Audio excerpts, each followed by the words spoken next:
you will say, shame, Ronaldo. So we need one who can communicate globally, that will speak the truth and die. So some of us have agreed to go out. You don't need to go anywhere. Your money just works for you. And philosophy about life. Good morning, good afternoon, and good evening to everyone watching us from any part of the world. Here with me is our able Senator Irumoletonje Fried Rice, our incoming governor, Mr. Dino Melaye. I see we, the SDM fans, we have some questions that we've been wanting to ask our senator. So I decided to put our senator on to ask him these few questions. And the first question is, Mr. Dino Melaye, what motivates you to be in politics like a Romo? First, the Almighty God is the one I look up to. I read a lot of philosophical books while growing up. Books written by Frantz Fanon, books written by Chairman Mao, books written by very talented philosophers across the globe. And these books help to form my philosophy about life, help to form my opinion about life, help to form my conduct and character as an activist. And I would say these books have had great influence in my formative years in being who I am today. Not only in politics, but life generally. Knowing your rights, speaking for those who can speak for themselves, fighting for the oppressed, advocate of freedom, advocate of equity, advocate of a better world, a just and egalitarian society. But I will not say I have a particular role model. I'll just say that's the combination of my early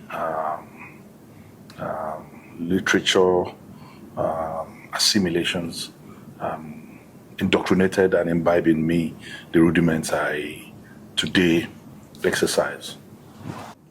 Mr. Dino Melaye, what prompts you to create so much love for cars? Anyway, you see, my love for cars is passion. And every human being has got his passion.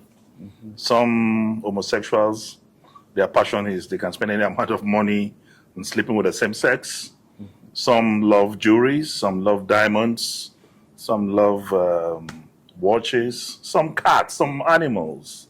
For me, my passion is automobiles, and I love cars. And it's not as if I got indoctrinated or imbibed by or influenced by anybody. It is just something naturally that, I grew up with chronic poverty. And for me, having gotten to this stage in life, I need to conquer poverty. I need to show poverty that, man, to hell, man, you messed up with me, messed up with my father, messed up with my grandfather. I'm going to also deal with you. I'm going to exhibit some influence. Okay. So, on a more serious note, it's just passion. Passion. What kind of sacrifices does it take to be this rich and wealthy? Anyway, I'm not rich. I'm not wealthy. I'm upcoming. I'm getting there. I'm walking. So I can't call myself rich because there's a difference between being rich and being wealthy. And I've not gotten to, from my own measurement or my own statistics, I've not gotten to either of the two. Because when you are rich, understand, you go to work 8 to 4 or 5. When you are rich, you work for money. When you are wealthy, money works for you. You don't need to go out. You don't need to go anywhere. Your money just works for you. And for me, I'm upcoming. I believe that I'm working hard. I believe that I'm going to get there. So my measurement for being rich or wealthy, I'm not close yet. I'm coming up. I'm working hard. So, sir, what are the challenges you face being a politician? Challenges, there are a lot of challenges you face being a politician. The first is that you have to fight a very corrupt system. You have to fight people of inordinate ambition. You have to fight people who are gerontocratic. You have to also do a lot of things to please people. So the challenges are too enormous being a politician, because politics is the only vocation, the only endeavor that somebody will come and lie to you. And when he's going, you give him money and say, oh, thank you, I give him money. It's a pretentious, deceptive milieu, environment. So the challenges are to keep upright. The challenge is to be righteous. The challenge is to be faithful to morals, to be faithful to democratic tenets. It's very difficult. To be honest in politics is extremely difficult. To be transparent in politics is an Herculean task. So the challenges are enormous. But some of us have decided that we'll do the right thing. Not my name is Oz's God. We'll always speak the truth, because I have a popular quotation that if you speak the truth, you will die. If you lie, you will die. So it's always better to speak the truth and die. So some of us have agreed that we will face these challenges and surmount them. And that is the only way you can have a just and egalitarian society. That's the only way you can have a society where justice will reign. That's the only way you can have a society where corruption will not be the order of the day. But today, it is sad that in politics, lies overtake truth. Truth is very scarce in politics. There's scarcity of honesty in politics. There's scarcity of integrity in politics. People believe politics is for you to go and enrich yourself. And democracy is supposed to be government of the people, by the people, and for the people. But what we have today as democracy in Nigeria and across the globe is greediocracy. Government of the greedy, by the greedy, and for the greedy. Everyone is just greedy. The electorates are greedy. The leaders are greedy. Those contesting elections are greedy. The judiciary is greedy. The whole system is is in a sorry state. So I cannot continue. I cannot enumerate in details, or I cannot. The challenges are unlimited. But the only thing is that you must be resolute to make sure that you speak the truth to power. You must be resolute that you follow the dictates, doctrines, tenets of democracy, which is justice, equity, understand, and egalitarianism. Make sure that you are on the right path and you are speaking and working for the people. Because government is not owned by those in government. Government is owned by the people. That is why democracy is described as government of the people, by the people, and for the people. But few people believe they own government. No, government is owned by the people. So the people must get to know their rights, that they own government, not those in government claiming that they own government. Those in government are less than 2% of the population. So how can 2% override 98%? In a sane environment, in a sane society, the majority should always have their way, while the minority will have their say. So I cannot exhaust the limitations and challenges in politics, but the truth of the matter is that every politician must stand up for the people. And politics is not a profession. Politics is not supposed to be a vocation. It's supposed to be part-time. But people have made it profession. Any politician who does not have a second address should not be voted for. Any politician who does not have source of livelihood, source of income outside politics should not be respected, should be discarded. But today you have people, their life is all around politics. Every money they make is around politics. When they are no longer in politics, they become poor. Because they don't invest, they don't think of a second address, they don't think of developing themselves mentally, physically, intellectually, and otherwise. Politics is supposed to be a sacrifice. Politics is supposed to be an opportunity to ameliorate and palliate the problems of the society, to contribute your quota to the development of wherever you find yourself. But unfortunately, it's not been played like that. Thank you, sir. If you're to change party from PDP to any other political party, what party would it be? Today, I don't see myself changing party from the PDP because all the parties in Nigeria, including the PDP, sorry to say, have no manifesto. All the parties in Nigeria have no ideology. And you cannot play politics without ideology. So the fairest of all the political parties in Nigeria is the PDP. Of course, APC is a den of criminals. It's a collection of criminals in power. And the party was hurriedly formed. So it has no fallopian tube. It has no democratic political fallopian tube.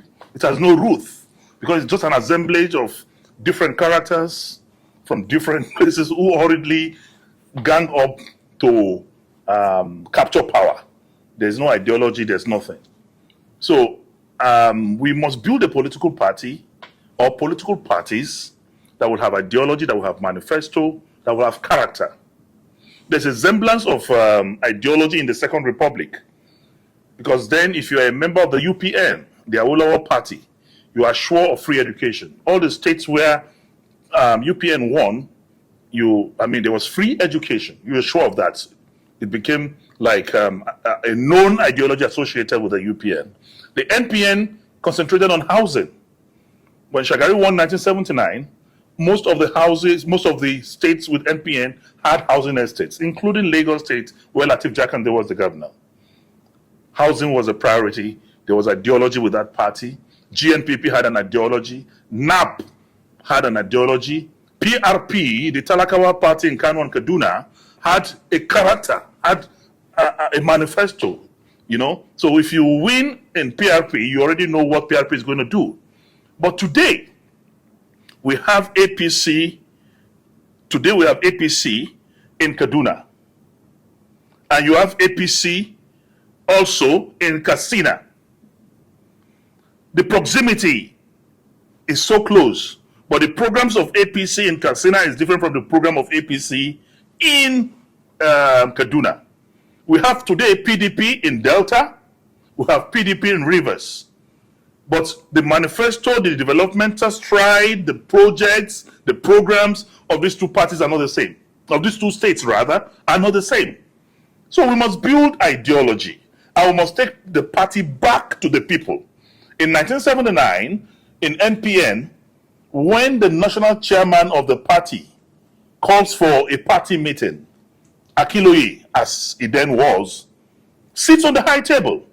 And President Shehu Shagari, as the president of the Federal Republic of Nigeria, comes. He sits on the lower pedestal, on the lower platform, because at that time, the party was supreme, and all the programs, manifestos, policies, formulation, and implementation of the country was done by the party.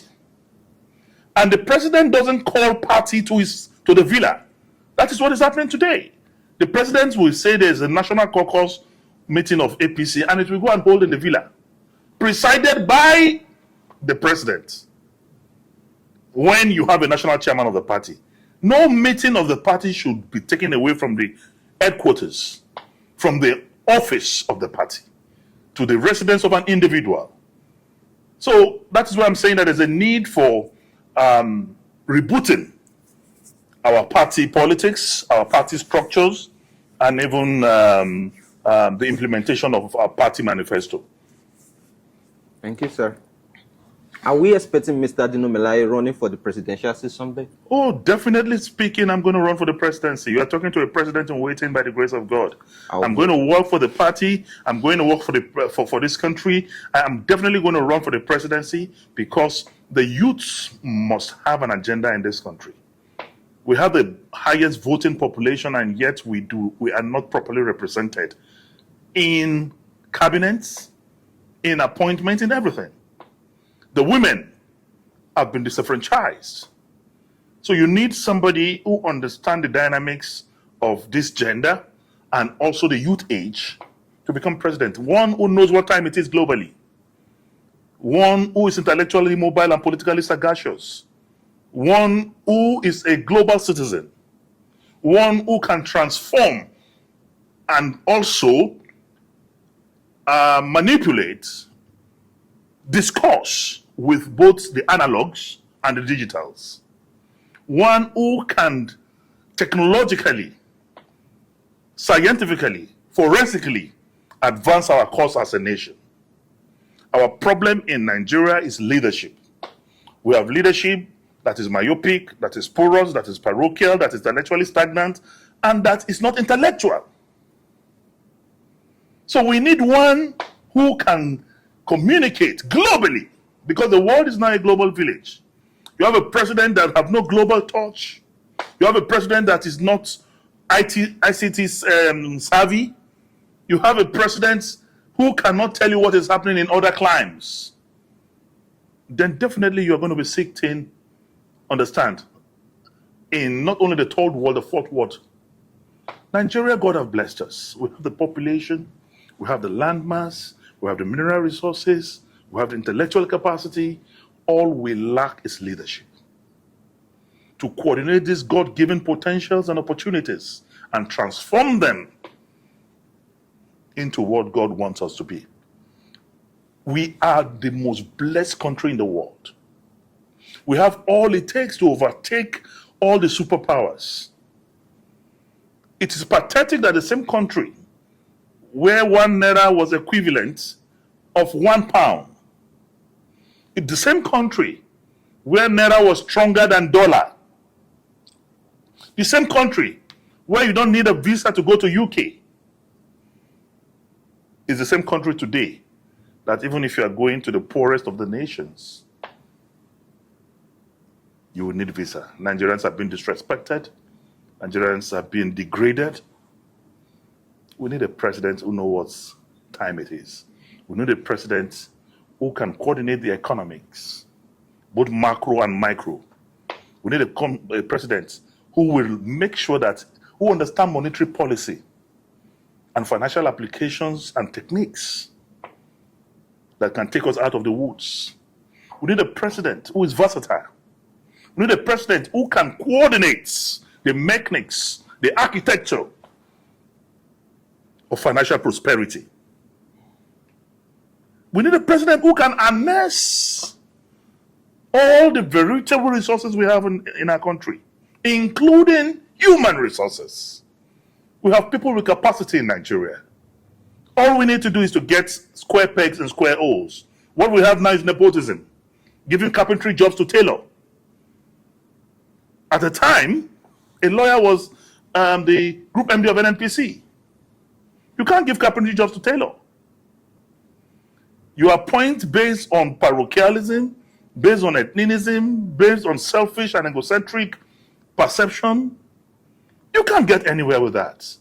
Today, if you pick Ronaldo and let him feature in a match as a goalkeeper, his performance will be a beautiful nonsense.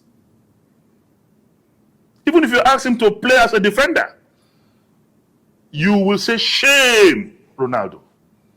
Or pick Messi and ask Messi to play as a goalkeeper. He will fail. That is the way nepotism is. You don't give carpentry jobs to tailors. There must be square pegs in square holes. The capability of individuals must be measured by the appointments you are giving them. You are appointing a medical doctor as Minister of Works. He needs 2 years orientation to understand what engineering is, what construction is. Why not get one who, hands-on the first day, is kicking on the job because he knows it? Then you look for people with character, not hungry men and women who want to just make money and steal our common patrimony. We need a president who is strong. Instead of building strong institutions, today we are building strong individuals. We need to build strong institutions so that we can become as strong as America, where Trump appointed Supreme Court judges as president, the same Supreme Court judges in 2 weeks ruled 13 cases against Trump. It is only possible to rule against the president because the institutions in that country is stronger than Trump. So that's why we need to build institutions in Nigeria instead of building individuals. Many Nigerians are there, they are richer than the country from ill-gotten wealth. So we need a president with tenacity. We need a president with audacity. We need a president with integrity. We need a president who will not be interested in making money. How many money can you steal? How many money can you spend? So we need a sacrificial president like the president of Rwanda, who will transform our economy and our country. At the time, Nigeria borrowed money to United Arab Emirates in the 80s. Nigeria gave palm oil seedling to Malaysia. Today, Malaysia is the biggest exporter of palm oil in the world. Nigeria, India, we all got our independence around the same time. But these are countries that they have overtaken Nigeria. And Nigeria got to that stage because of corrupt leaders, leaders with ineptitude, nefarious characters, who elevates self more than our collective interests. So we need redemption. Thank you, sir. We have different fun videos of you on the internet, videos like you hawking granuts and so on. What actually inspired this move, sir? Let me tell you, my brother. You see, the problem with us in Africa is that leaders behave as if they are not human beings. They behave as if they came from the mass. They don't. You see, leaders don't interact with followers. That you are a president, that you are a governor, doesn't make you a superhuman being. That is why many people will be surprised that, oh, Dino, you are a senator, why are you wearing destroyed jeans? Meanwhile, those who wear suits, who wear agbada, they steal, they maim, they destroy. It is not about what you're wearing. It is about your capacity. I was in the Senate, I had highest number of motions and bills in the history of the National Assembly. Oh, fine. My wearing destroyed jeans, acting Nollywood movies, doing skits, have nothing to do with my capacity, my capability, and my potentials. Everybody is got his own side attraction. But your side attraction have no magnitude or intensity of any influence on what you can do. Arnold Schwarzenegger was an actor. He succeeded as a governor. The president of Ukraine is a comedian. But today he's doing what military generals cannot do. So your side attractions will have nothing to do with your capacity and capabilities. So Nigeria should stop taking notes or concentrating on side attractions. And every leader should also not run away from side attractions. I've acted some Nollywood movies. I do skits. I sit down by the roadside and talk to people. I go out to play ball with rural people. It doesn't stop you from being who you are or do what you have the capacity and potentials to do. But because our leaders are so pretentious, they are so deceptive. The other day, I traveled from America. There was a governor who was with me. The governor was pulling his trolley at the Jackson Hartsfield Airport in Atlanta. He was pulling his trolley by himself. The luggage in the plane, he brought it in. He put the luggage in the plane by himself. Immediately landed in Nigeria. A car came to the tarmac. And the protocol people came upstairs to carry his bag. And I called him, I said, Mr. Governor, are you not the same man who was pulling your trolley a couple of hours ago. That is the kind of deceptive lifestyle we live. A governor will wear agbada, minister wear agbada in Nigeria. You see them in America, they are wearing jeans and going to club. Why would you pretend? You have to be who you are. Because that will in no way have any negative concomitant effect on your capacity to do what you want to do. So those saying that, he does skit, he sells granite, he sings, he does this and does that, they are myopic, they are porous, they are parochial, they are intellectually stagnant. They don't know what it is. Because as president, you must come to the level of the people.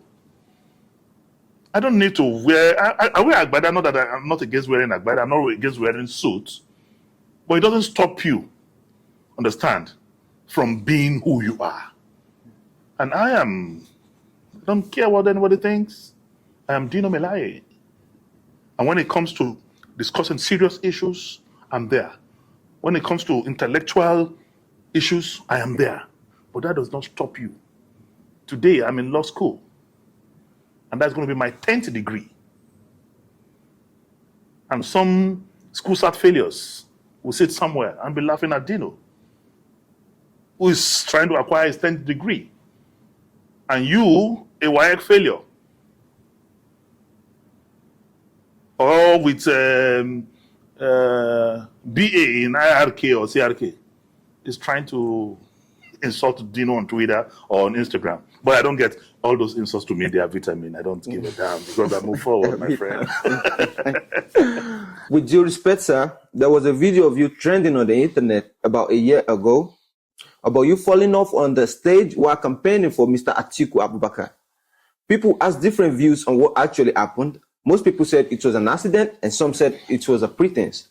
Can you please give us a clear explanation? Anything I do is deliberate. No pretense, no accident. Whatever I do is deliberate and no regrets. About 6 years ago, there was a rumor by the Nigerian police force about you jumping out of a moving police vehicle. How true is this, sir?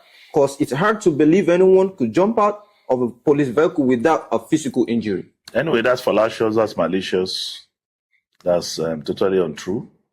And the Nigerian police was after me. The Nigerian government was after me. I was actually arraigned in 12 different courts. Federal government versus Dino Melaye, 12 cases. To the glory of God, I've won 11. There's only one left. And this one that is left, I've been charged for attempted suicide. Can you imagine? Dino Melaye, who loves cars, who loves this world, who loves, said he wants to commit suicide. How? Those sleeping under the bridge in Lagos have not committed suicide. Why should I commit suicide? Understand? I've got a lot of wonderful machines. Who's going to drive them? So, I mean, it's as ridiculous as that they said I was trying to commit suicide. So these are just frivolous charges, frivolous lies from people of inordinate ambition, capricious manifestation, and reaction formation. It's just lies of government at that time. Because I was being outspoken, I was fighting against that government, I was speaking for those who can't speak for themselves, I was raising motions and bills exposing corruption on the floor of the Senate, and they just came on me. 4 assassination attempts, people died, But I thank God I'm alive and I'm bubbling. Sir, are you born with a silver spoon or to a middle-class family, and you rebranded the family name to be as big as it is right now? My dear, I was not even born with aluminium spoon or wooden spoon. I was born into a very poor home, and I trained myself through school. At Form 2, I started training myself. I bought a goat. The goat will give birth. I will sell the goats to pay my school fees. In fact, I wrote my JAM from the proceeds of that goat. I wrote WAEC from the proceeds of that goat.